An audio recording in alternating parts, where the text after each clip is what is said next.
اللي اعطيني هنا ليصيروا قربان. سعيتك وكانت سعيد قربان. سعيد كان. Said Tekel'in kurbanını kesiyoruz.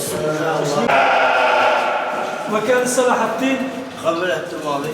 أعطيتك وكان صلاح الدين. قبل أعطيتك وكان صلاح الدين. Selahattin Emina'nın kurbanını kesiyoruz. بسم الله الله أكبر.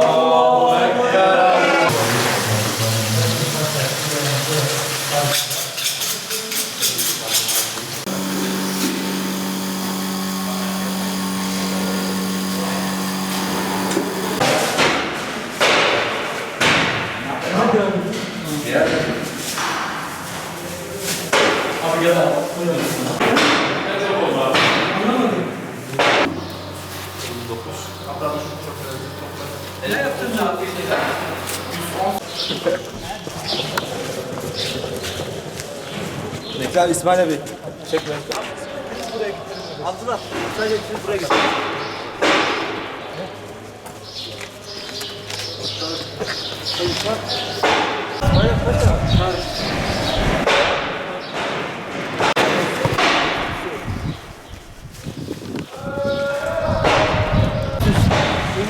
Kaç tane oldu abi?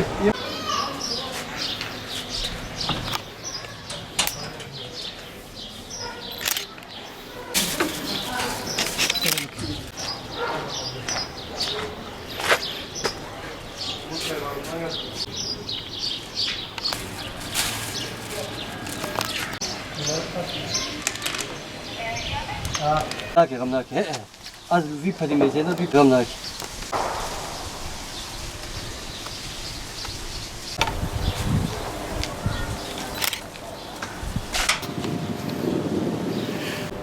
Azena bak izasi tu ya.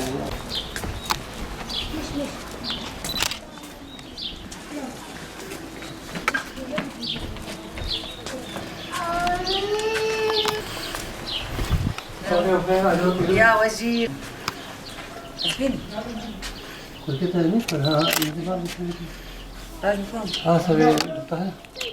2023 Kurban Kesim Organizasyonu'nda Midyat Umut Kervanı olarak bizler üye ve gönüllerimizle kurban kesim dağıtım organizasyonu yaptık.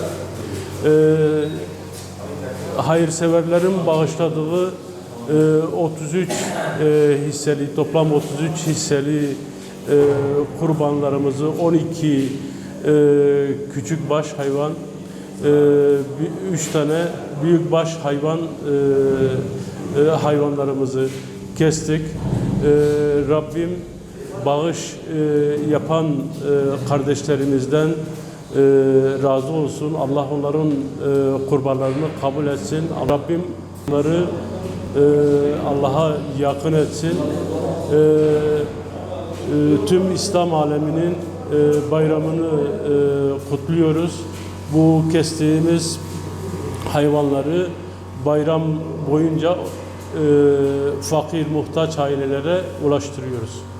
Organizasyona katılan üye gönüllerimize ve hayırseverlerimize, bu işin sahibi olan hayırseverlerimize, hayırseverlerimizden Allah razı olsun.